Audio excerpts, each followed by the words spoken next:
What is up, my little ones? It is EX Smasher here, and I am coming at you with kind of an animation style series thing, kind of not, but, you know, it still kind of is.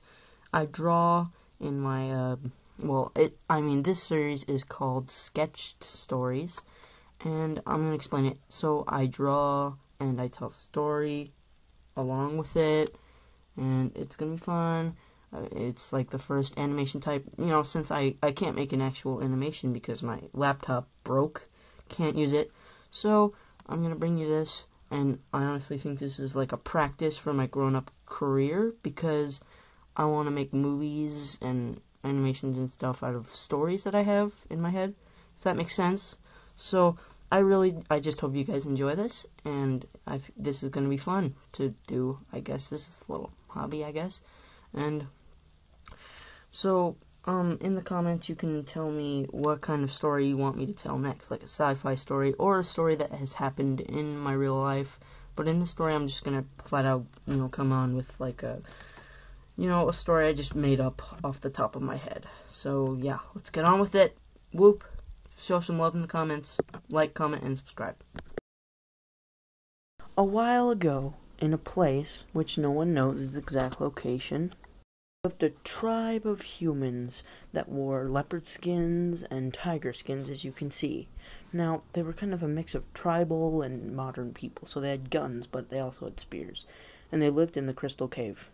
They went hunting in the jungle during the day, and then they ate a hot and tasty meal at night, and the hunters really prided themselves on that.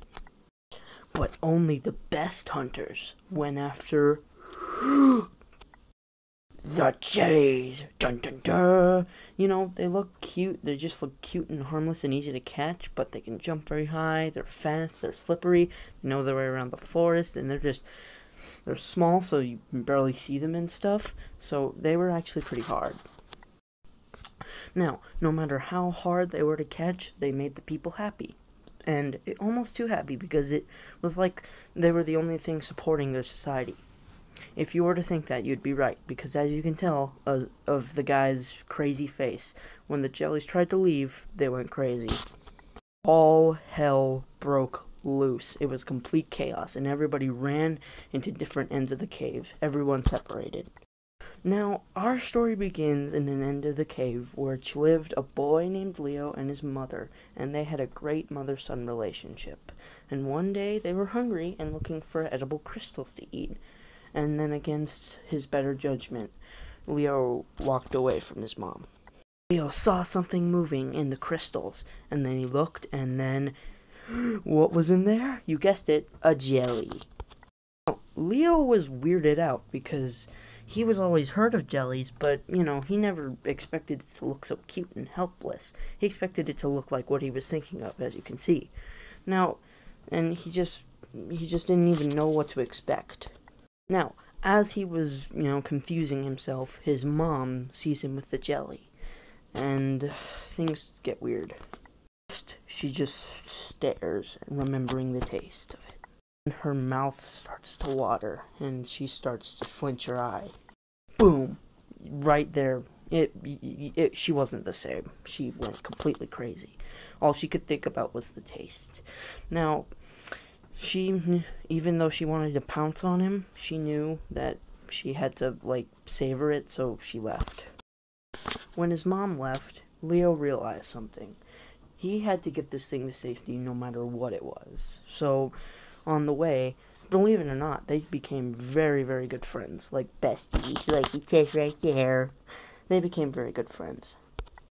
But when Leo and the jelly got to the end of the cave, the entrance actually, he sees his mom in front of a crowd of people, and they all look hungry, and their mouths are drooling and stuff, and then Leo asks, "Hey, Mom, what the frick's going on?"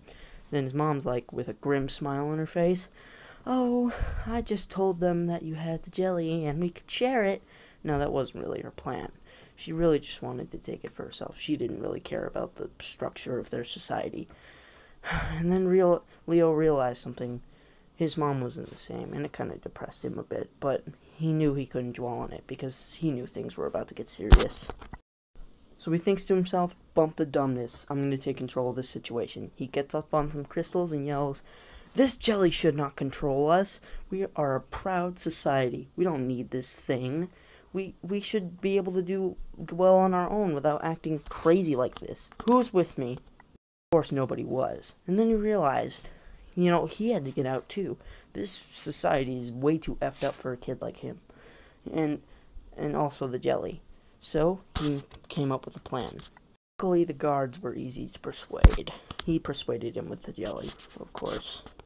He went into the kitchen, and there was this big guy with butcher knives and muscles and stuff.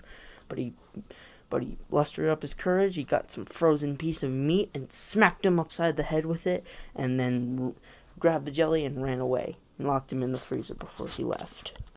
And he barely made it out with his life, especially with the mob and especially with his mom screaming after him. After he escaped, the mob turns to the mother and yells at her like, "You promised us a meal, what the heck?"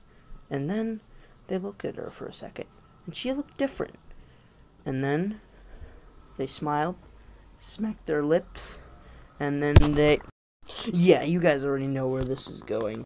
And Leo walks off for adventure and a better place to live. Hi guys, if you liked it, post an encouraging comment down below, subscribe, like, and stuff. And if you want to write down your own story in the comments, it might get featured in the next episode. Okay, bye. Subscribe.